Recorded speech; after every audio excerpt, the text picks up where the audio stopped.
오늘 읽은 본문은 많은 오해와 신앙의 갈등을 느끼게 하는 그런 부분이라고 할 수 있습니다. 또 그리고 목사님들이 이 본문에 설교하는 것에 대해서 굉장히 조심스러워하고 또 그 설교한 이후에 후유증에 대해서 상당히 우려하는 시선들이 굉장히 많습니다. 제가 설교를 준비하면서 어느 목사님이 이 부분에 대해서 어느 자매와 상담한 이야기를 읽어본 적이 있습니다. 이 자매가 11도에 상담했는데 그분이 상담 내용은 질문을 이렇습니다. 저는 35년 동안 평생 11조를 잘 하고 지내다가 최근에 생활이 어려워져서 11조를 몇 달째 못 내고 있습니다. 제가 찾아보니까 신약 어디에도 11조를 내야 한다는 내용이 없어서 안 내도 되겠구나 하고 생각하고 여러 번 고민 끝에 그렇게 안 내고 있는데 사실 마음에 찔려서 상담을 드려봅니다.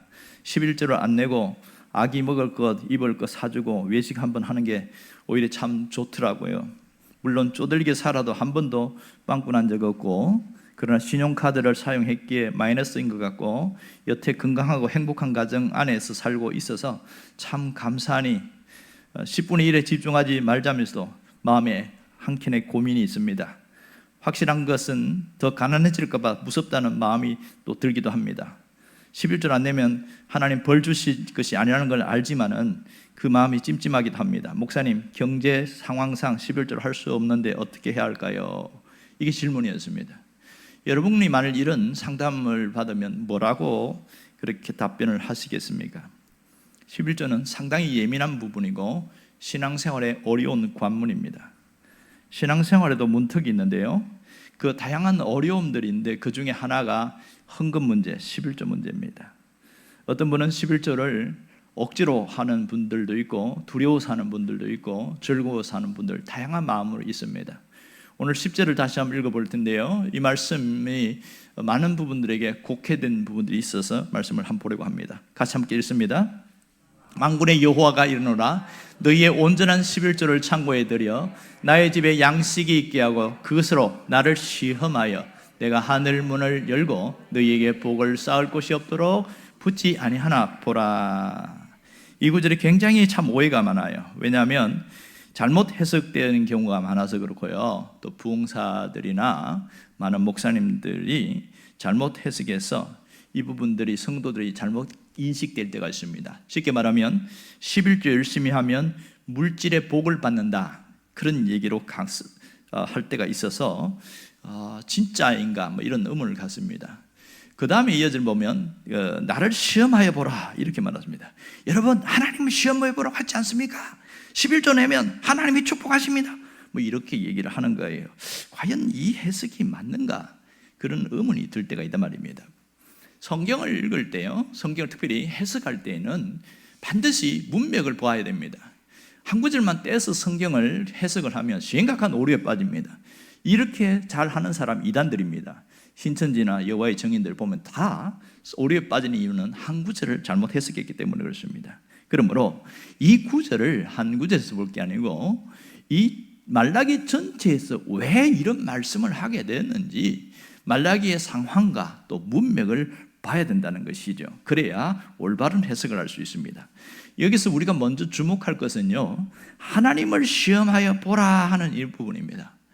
여러분, 우리가 하나님을 시험해도 되는가? 이것에 대한 의문을 갖게 되는데요, 과연 하나님을 시험해서 진짜 하나님인지 아닌지 한번 우리가 이렇게 시험해도 되는가? 이게 올바른 신앙인가 하는 거예요.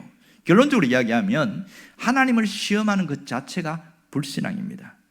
이스라엘 백성들이 광야 생활하면서 그 40년 동안 하나님을 무려 10번 이상 진짜 하나님인지 아닌지 한번 보자, 그렇게 시험했을 때 하나님이 화를 꾹꾹 누르는 그런 흔적들이 많이 남아 있습니다. 예수님이 금식하신 이후에 마귀의 시험을 받을 때에 그 중에 예수님이 뭐라고 그러냐면 주 너의 하나님을 시험하지 말라, 그렇게 얘기를 했단 말입니다. 그런 거 보면 하나님을 시험하는 것 자체가 불신앙이라는 것은 분명하거든요. 그런데 왜 말라기에서 유일하게 여기에서는 하나님을 시험해 봐라, 왜 이런 얘기를 하셨을까? 이게 의문점이죠. 여러분, 여기서 하나님을 시험해 보라고 하는 것은 그 당시의 시대 상황이 문제입니다. 너무 악했기 때문에, 시대가 너무 악해서 하나님께서 극단적인 표현을 쓴 거예요. 그들은 악한 것인데 신앙의 불신앙이 꽉 차 있었습니다. 그들은 언약의 백성, 우리 말하면 예수 믿는 사람들인데 하나님을 한 번도 안 믿어본 사람처럼 그렇게 행동을 하고 있는 거예요.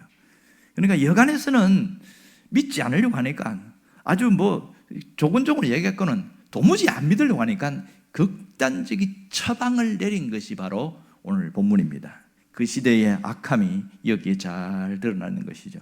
여러분, 오죽하면 이런 말씀을 하셨을까? 오죽하면 나를 한번 시험해봐라 이렇게 얘기했을까? 그걸 우리 생각해야 됩니다. 그러므로 이것은 그들의 악함 때문이라는 것이고요, 또 하나는 11조 하면 복 받는다, 그런 구절이 아니라는 것을 알아야 합니다. 그리고 이것은 사실은 이 말씀은 그릇된 길로 가는 사람들에게 돌이키라는 하나님의 설득이라는 것, 하나님의 설득의 메시지라는 것이 더 강조되어 있습니다. 다시 하나님께로 돌아오라는 그 말씀인 것이죠. 그 말씀을 뭐라고 표현했냐면 온전한 11조 이렇게 이야기했습니다. 여러분, 분명히 11조 하면 하나님 부어준 축복이 있긴 하지만 11조 했다고 축복을 다 받는다? 절대로 그렇지 않습니다. 여러분, 이 말씀을 우리가 복을 받는 구실로 적용한다면 말씀에 대한 심각한 오류가 나고 그 자체가 상당히 문제가 있다는 것을 알 수 있습니다. 그러면 여기서 왜 하나님이 이런 극단적인 처방을 하면서까지 나를 시험해보라면서 11조 얘기를 했을까요? 왜 11조 얘기를 얘기했을까요? 그 당시에 이스라엘이 총체적으로 무너져 있기 때문에 그렇습니다. 전방위적으로 무너지고 완전히 무너졌기 때문에 이렇게까지라도 하지 않으면 그들이 안 돌이키는 것을 알기에 한 말씀임을 알아야 합니다. 여러분, 그들이 왜 갑자기 이런 무너진 상황이 되었을까요? 그것을 알려면 이 당시에 왜 이런 일이 일어났는가 하는 것을 우리가 알아야 합니다. 여러분, 이스라엘 백성들이 포로로 잡혀가서 70년 동안 포로 생활을 했다가 가까스로 다시 돌아온 거 아시지요? 1차, 2차 포로 기간 3차까지 해서 돌아왔는데 그들이 돌아와서 성전을 건축하고 막 이렇게 하는데 그게 쉬운 일이 아니었어요. 자재도 없어서 어렵지만 문제는 외부에 방해가 있었어요.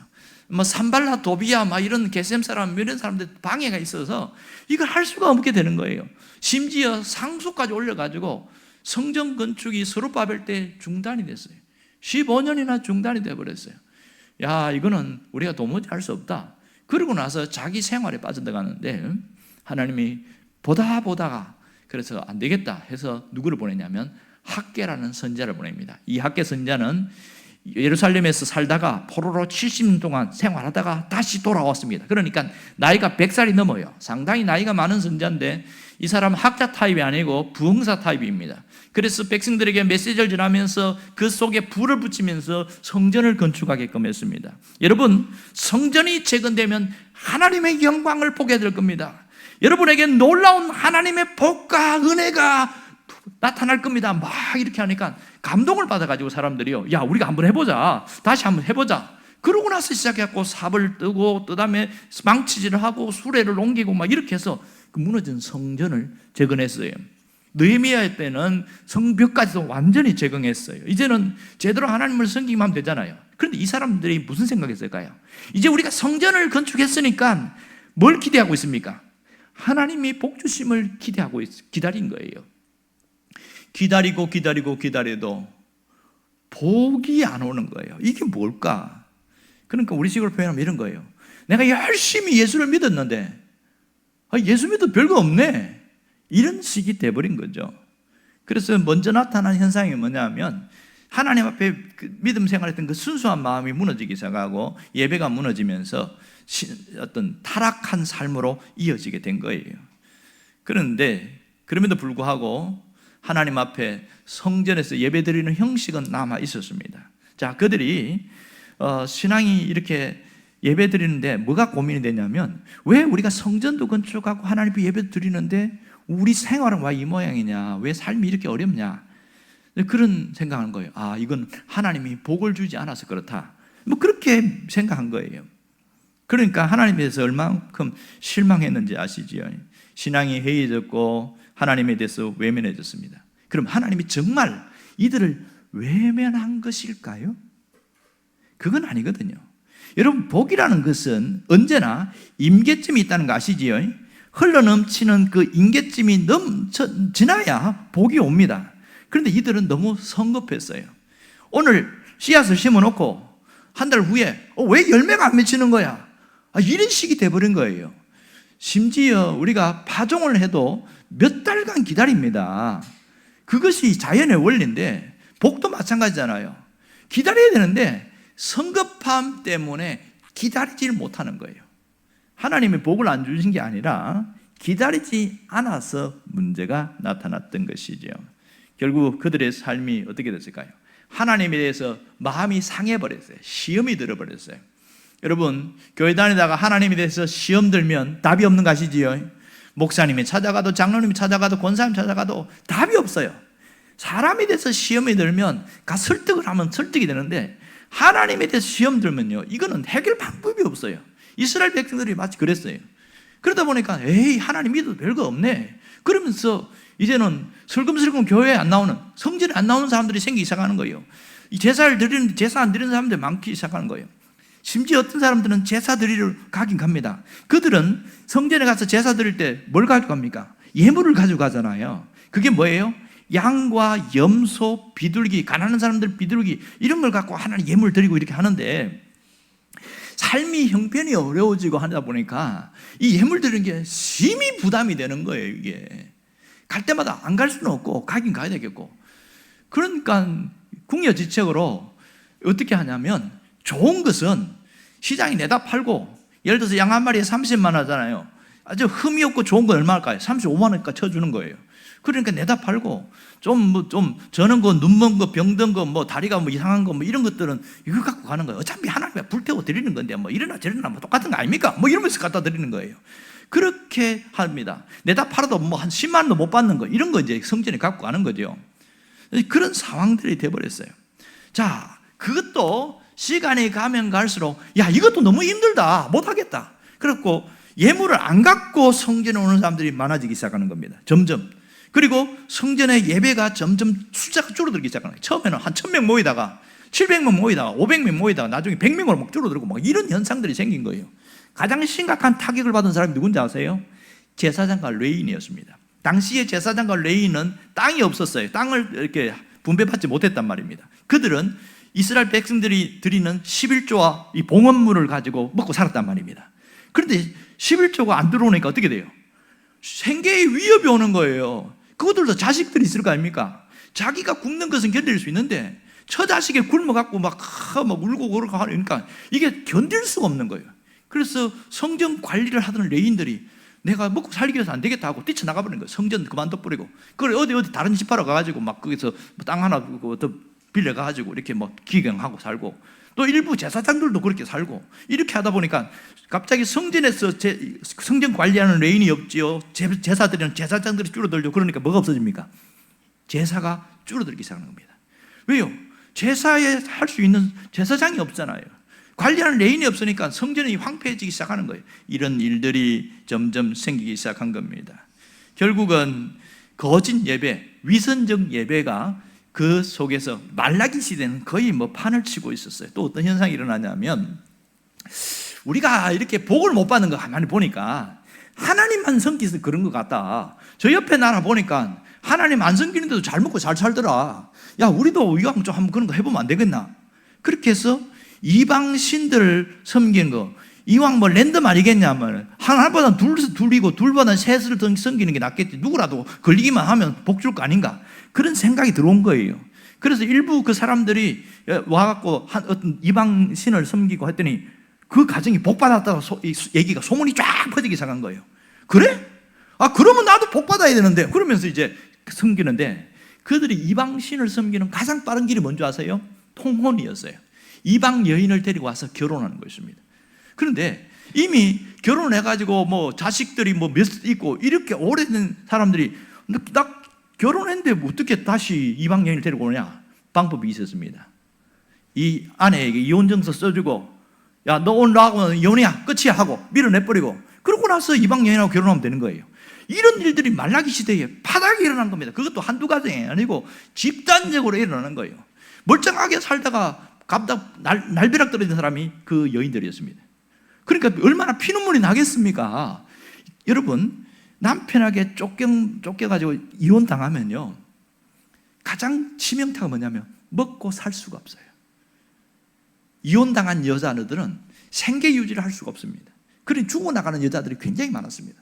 어디 가서 하소연할 데가 없는 거예요. 그래서 성전에 가가지고 막 바닥을 치면서 눈물로 막 억울하다고, 하나님 이럴 수가 있습니까? 와, 이렇게 남편이 갑자기 돌변해가지고 이상한 여자 데려오면서 나를 이혼하고 보냈는데, 그 여인들이 통곡 소리가 성전에서 떠나지가 않는 거예요. 계속 통곡 소리 나니까 하나님이 너무너무 화가 난 거야. 이게 그게 바로 말라기에 나오는 얘기들이거든요.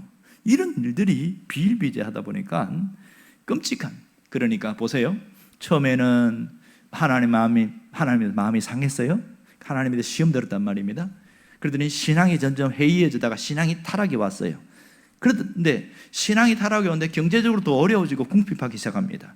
그 어떻게 하면 우리가 회복할 수 있느냐? 그러니까 자꾸 타협해서 이렇게 했는데 형편이 나아진 사람도 있지만 결국은 대다수가 안 좋아진 이런 상황입니다. 오늘 이 본문의 배경이 이렇습니다. 그러니까 신앙의 타락이 이스라엘 공동체 전체, 아니 백성뿐만 아니라 레위인도 제사장도 전체가 이렇게 타락이 확대되었다.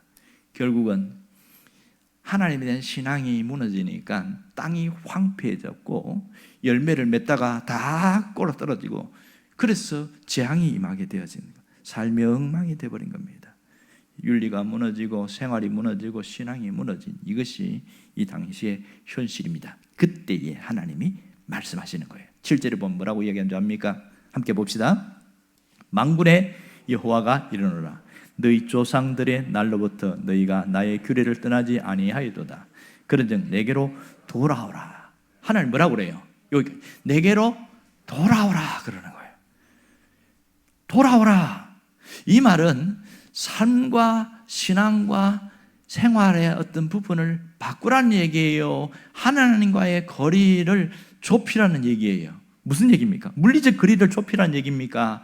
삶을 바꾸라는 얘기입니까? 삶을 바꾸라는 얘기잖아요. 그런데 이스라엘 백성들은 뭐라고 알아듣냐면 이 물리적 거리를 좁히라고 그렇게 알아듣고, 이렇게, 자 7절 하반절에 보면 이렇게 얘기하죠. 너희가 이르기를 우리가 어떻게 하여야 돌아가리까 하는도다 이랬어요. 이 말은 어떻게 하면 돌아갈 수 있는지를 묻는 질문입니까? 아니면 이렇게 부하가 침을 올라서 하나님께 따지는 겁니까? 따지는 거 맞지요?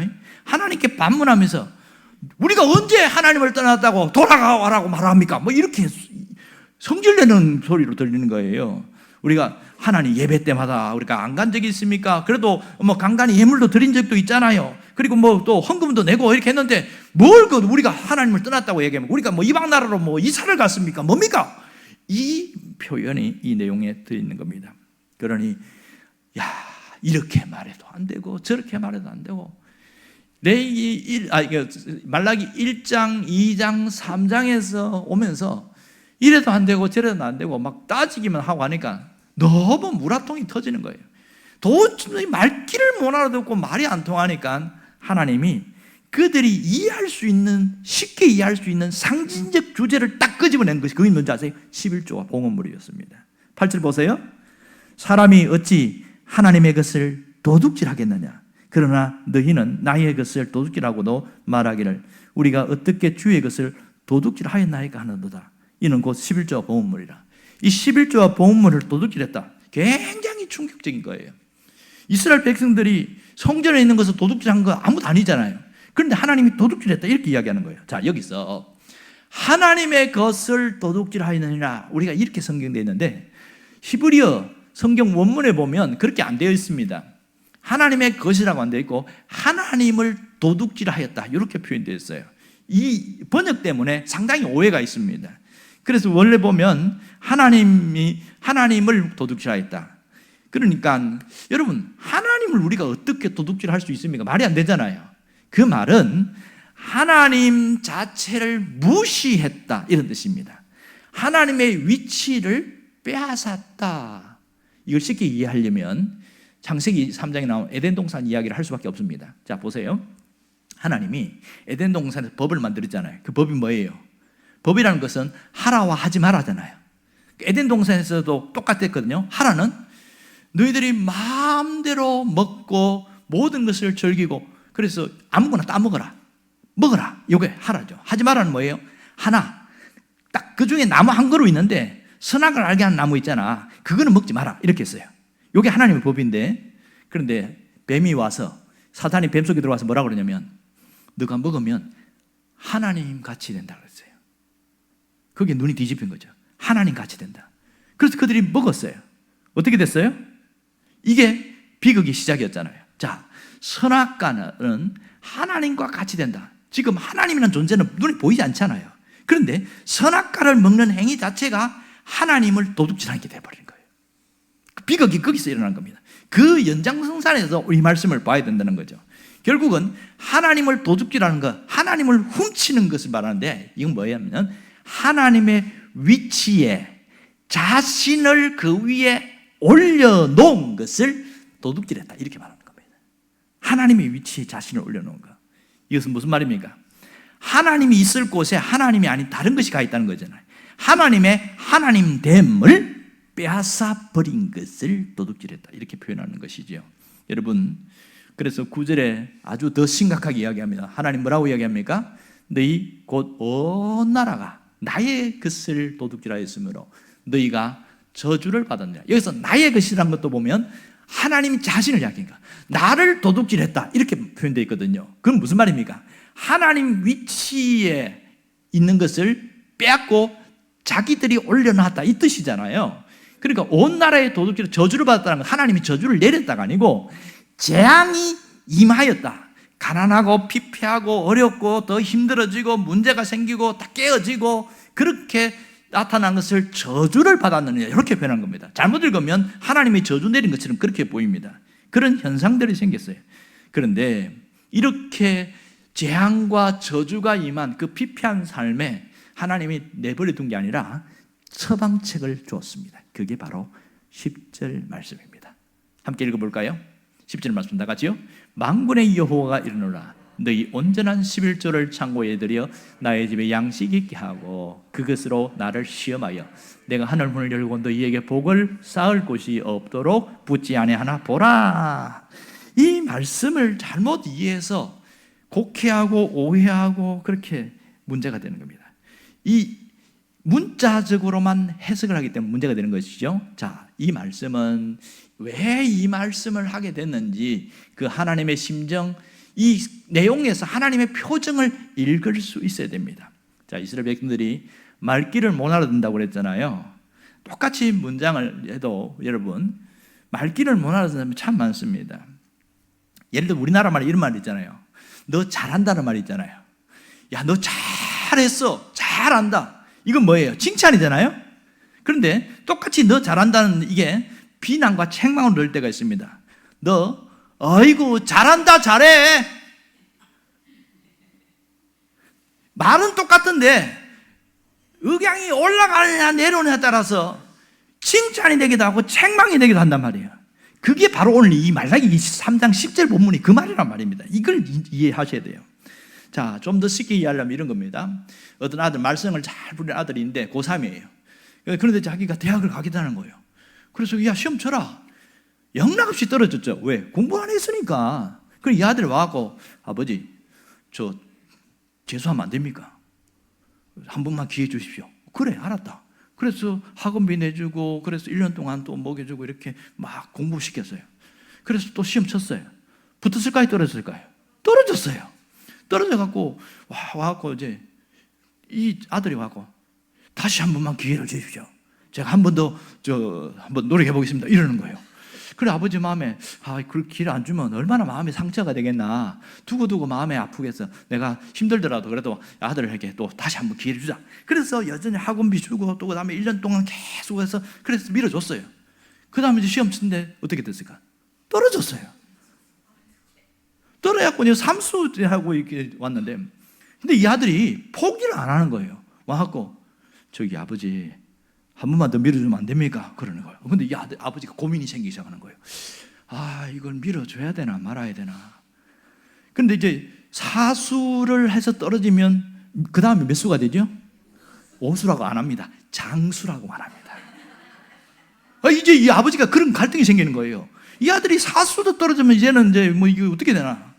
그런데 이 아들이 아버지한테 와갖고 아버지 한번 밀어주세요. 이렇게 한번 기회만 주세요. 이렇게 하는데 그 행색이 말이 안 하는 거예요. 머리는 한 4개, 5가닥 막 회색, 노란색, 빨간색 막 물을 들여갖고 왔지. 그 다음에 막 뒤에는 꼬랑머리 잘 했지. 앞에는 벼슬처럼 세웠지. 그 다음에 입에는 피어싱을 하고 혓바닥을 막 뚫어가지고 있고 코도 뚫고 막 그리고 옷은 막 옷을 찢어가지고 이거 뭐 멀쩡한 옷도 찢어가지고 입고 와갖고 그걸 보니까 와, 한심한 거예요. 아버지가 볼 때. 이게 공부할 자세가 안 돼 있어. 그래서 아버지가 야, 너 그래갖고 되겠냐? 머리라도 제대로 손질하고 그렇게 와야 되지 않겠냐? 그래야 내가 이걸 밀어줄지 말지 내가 결정하지 않겠냐? 이렇게 이야기했어요. 그랬더니 이 아들이 뭐라고 생각했냐면, 아, 머리만, 물감만 이렇게 바꾸면 다시 기회를 준다는 거구나. 이렇게 생각한 거예요. 그러니까 머리만 바꾸고 이제 뭐 이게 벼슬 세운 거 이거 다 없애고 이렇게 하면 대학 붙는구나. 이렇게 알아들은 거예요. 여러분, 이 아버지가 야, 너 머리랑 좀 단정히 해. 그렇게 와서 나한테 이야기해. 그 말은 무슨 말입니까? 네가 지금 공부할 자세가 안 돼 있잖아. 공부하려는 마음 자세를 가지고 제대로 준비되고 이렇게 하면은 내가 밀어줄 수 있어. 그 사인이잖아요. 그 똑같은 얘기를 지금 하나님이 지금 얘기하고 있는 거예요. 말귀를 못 알아들으니까 야, 왜 내 것을 도둑질하냐? 그게 뭐냐? 11조와 보험물이야.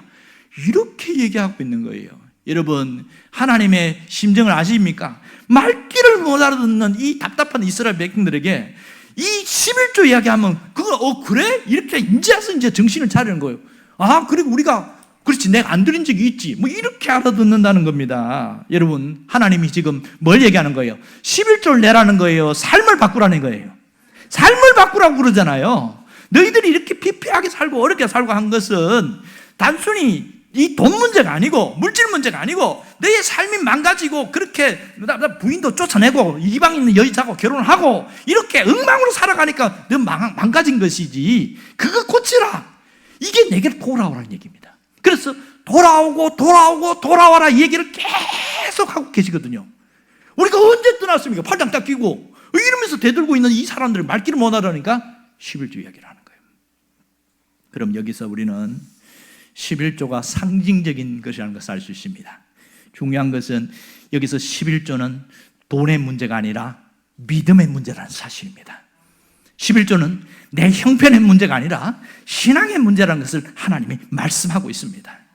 11조는 내 것이 아니라 하나님의 것이라고 하는 신앙 고백을 말하고 있는 거예요. 여러분, 돈은, 물질은 나의 것이 아니라 하나님의 고백하는 것이 11조라는 겁니다. 이스라엘 백성들에게 그렇게 이야기한 거예요. 그런데 그들이 11조 제대로 했어요, 안 했어요? 안 했지, 당연히. 하나님께 드릴 것 있으면 차라리 내가 갖고 빵 사 먹지, 뭐 이런 식으로 살았으니까 말입니다. 여러분, 이 11조는 믿음의 문제라는 것을 놓치지 말아야 합니다. 10분의 1을 구분해서 하나님께 드리는 것 자체가, 그 고백하는 것 자체가 뭐예요? 모든 것이 하나님의 것입니다. 그런 중심으로 하나님의 드리는 그 외적인 것은 11조지만 그 내면은 뭐가 있습니까? 내가 사는 모든 것이 하나님의 것입니다. 그 얘기입니다. 그래서 8절에 보면 어찌하여 하나님의 것을 도둑질하였냐? 하나님을 도둑질했느냐? 곧 11조와 봉헌물이라, 이렇게 말한 겁니다. 그러면 그들이 11조를 드렸어요, 안 드렸어요? 안 드렸다는 거잖아요. 안 드렸다는 것은 무슨 말입니까? 단순히 재물을 안 드린 것이 아니고 모든 것이 나의 것입니다. 그렇게 하면서 살았다는 얘기잖아요. 내 것이라고 하고 살았다는 것, 그것을 콕 집어서 지적하는 겁니다. 말귀를 못 알아들으니까. 여러분, 11조는 우리가 모든 것이 하나님의 것임을 신앙으로 고백하는 행위임을 알 수가 있습니다.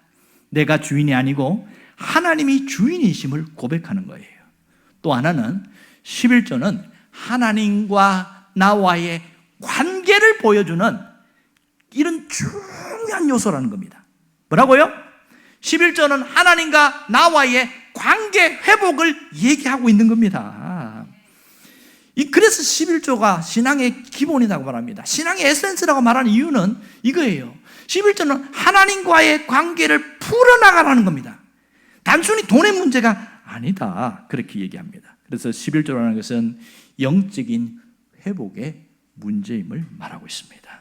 영적인 회복의 문제, 하나님의 관계의 문제를 회복하는 지렛대, 그 지렛대가 뭐라고요? 11조다, 이런 얘기를 하고 있는 것이죠. 여러분, 우리가 잊지 말 것은 11조 자체가 물질 축복의 수단으로 생각하고 있다면 오늘 이 시간을 완전히 깨트리시길 바랍니다. 여러분, 11조 꼬박꼬박 성실하게 잘했는데 모두 부자 되면 얼마나 좋겠어요? 어떤 분은 30년 동안 11조 생활 잘했는데 부자 안 되고 여전히 가난하게 사는 사람도 있습니다. 그럼 그런 사람은 하나님이 축복을 안 해서 그런 겁니까? 왜 그런 생각할까요? 11조는 곧 축복의 증거다, 수단이다, 이렇게 생각하기 때문에 그렇습니다. 이게 왜곡된 신앙이라고 그러죠? 그래서 이걸 뭐라고 합니까? 그렇게 믿는 것을 기복신앙, 이렇게 말합니다. 기복신앙. 여러분, 우리 신앙 안에는 기복적인 요소가 내재되어 있기도 합니다. 아브라함에게 하나님 복 주신 보면 기복이 있어요. 하지만 아브라함도 기복신앙을 갖지는 않았습니다. 그런데 문제는 우리가 기복신앙을 갖는 게 굉장히 문제입니다. 기복신앙이라는 것은 모든 것을 물질 축복으로 연결시키는 거예요. 내가 봉사하는 것을 물질 축복으로 연결시키는 거예요. 내가 뭔가 누군가 도와주는 걸 물질 축복으로 연결시키는 거예요. 내가 이렇게 하면 하나님 나한테 복 주지 않겠냐? 모든 것을 물질 축복으로 연결시키는 그 자체가 기복신앙이다, 그렇게 이야기하는 거예요. 그건 아니잖아요. 이 기복신앙이라는 것이 가장 우리 신앙을 병들게 하고 위험하게 만들고, 삶이 불안정할수록요, 삶이 어려울수록 기복주의가 더 강합니다. 더 강해요.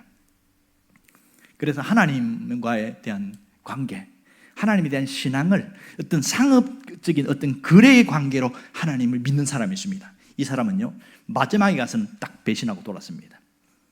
잘 믿는 것 같은데 어떤 사건을 계기로 하나님 안 믿고 절에 간 사람을 봤어요. 너무 충격을 받았어요.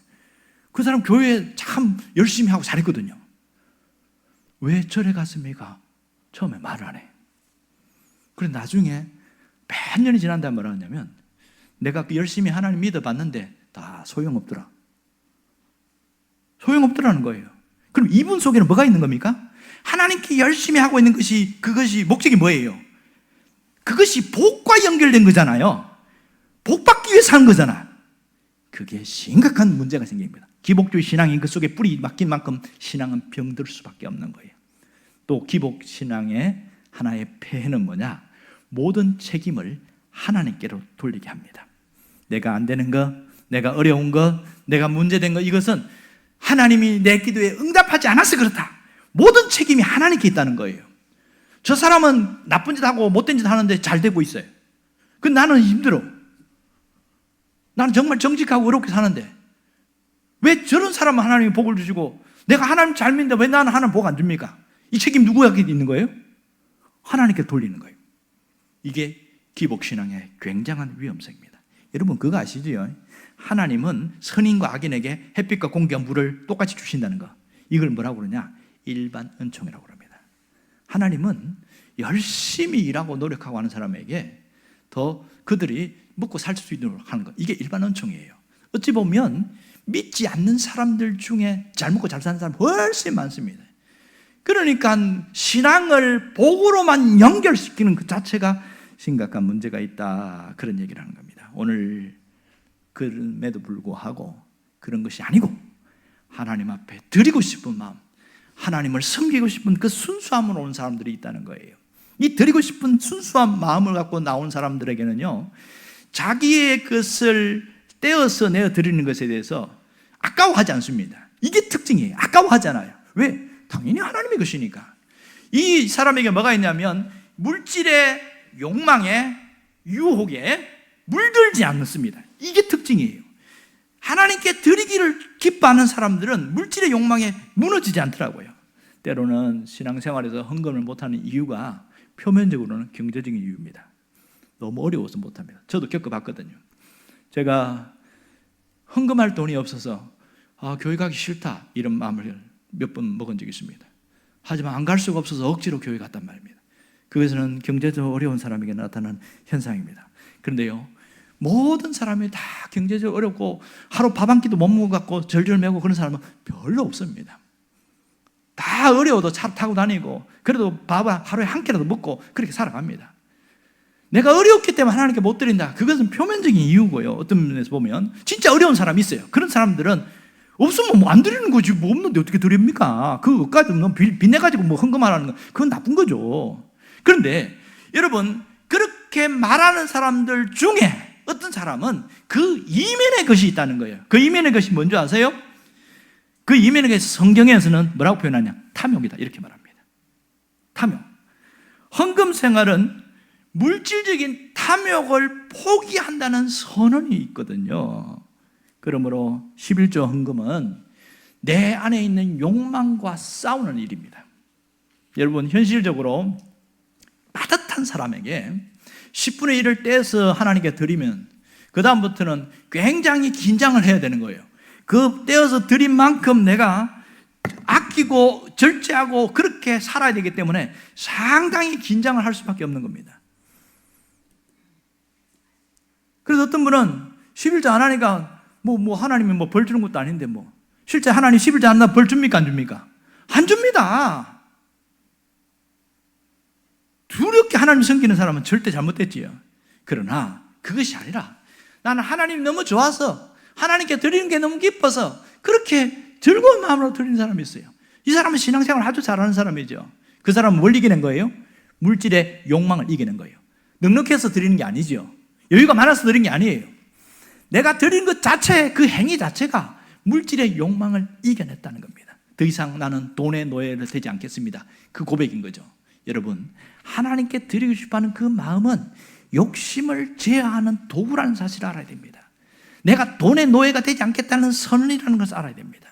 그러므로 물질의 영역에서 우리의 태도를 정리하지 않으면 우리의 삶에 하늘 문이 열리지 않습니다. 반대로 말하면 물질에 대해서 그 영역에서 우리 태도를 분명히 하면 하늘 문이 반드시 열린다, 그런 말이죠. 여러분, 움켜쥐려고 한다고 해서 모든 것이 다 내 것이 되는 것은 아닙니다. 신앙의 논리보다 돈의 논리에 치우쳐 사는 사람들이 많은 것이 가장 문제인 것이죠. 여러분, 신앙의 논리보다 돈의 논리에 치우쳐서 여유가 많아지면 그 사람이 더 경건하게 살고 더 믿음으로 살까요? 절대로 그렇지 않습니다. 오히려 타락한 삶을 삽니다. 부도덕한 삶을 삽니다. 돈의 논리에 그렇게 치우쳐 가다 보면 어느 순간에 내 돈인데 빼앗기는 경우가 있어요. 어떻게 하다가 변호사에게 뺏기게 되고, 어떻게 하다가 사고 나가지고 그래갖고 보험사한테 뺏기고, 또 병원에 뺏기고, 자기도 어쩔 수 없이 빼앗기는 그런 경우들이 종종 생기더라는 겁니다. 우리의 삶에 돈의 주인이 된 삶은 우리의 삶이 무너진 것으로 연결되어 있습니다. 여러분, 우리가 돈의 주인, 내가 돈의 주인이지 돈이 나의 주인이 아님을 고백하는 것이 하나님 앞에 드림이라는 것을 알아야 됩니다. 하나님의 통치를 받겠다는 것이죠. 이런 자에게 하나님이 12절로 축복을 하고 있습니다. 12절은 뭐라고 축복합니까? 너희 땅이 아름다워짐으로 모든 이방인이 너희를 복되다 하리라. 만군의 여호와의 말이니라. 이것은 삶의 피로가 채워지는 그런 복입니다. 이것을 보면 이 이방인이 뭐예요? 믿지 않는 자들이잖아요. 믿지 않는 자들이 야, 너는 어떻게 그런 복을 받았냐? 이렇게 얘기를 하더라는 거예요. 그러니까 이것은 회복에 대한 보상을 말하고 있는 겁니다. 이렇게 나타나려면 뭐 해야 돼요? 돌이키고 또 돌이키고 완전히 돌이키는 것. 이걸 하나님이 호소하고 있지 않습니까? 오늘 본문의 핵심은 11조 이야기가 아닙니다. 하나님께서 우리에게 너는 과연 나를 사랑하느냐라고 묻는 겁니다. 너는 과연 나를 전적으로 신뢰하느냐고 묻고 있습니다. 그것이 표면적으로 나타나는 게 뭐예요? 11조입니다. 오늘 물질이 주인이 되어 있는 이 시대에 나는 물질이 나의 주인이 아님을 고백하는 것, 그것이 대단히 중요합니다. 하나님만이 나의 왕이십니다. 그 고백이 바로 물질 훈련입니다. 작은 것부터 훈련해야 되죠. 훈련하면 물질 때문에 시험 들지 않습니다. 분명한 것은 하늘 문을 열고 하나님이 우리에게 풍성한 복을 주신다는 사실입니다. 여기서 중요한 거 하나 놓치지 말고 우리가 다시 가야 될 게 있습니다. 그게 뭐냐? 11제의 본체입니다.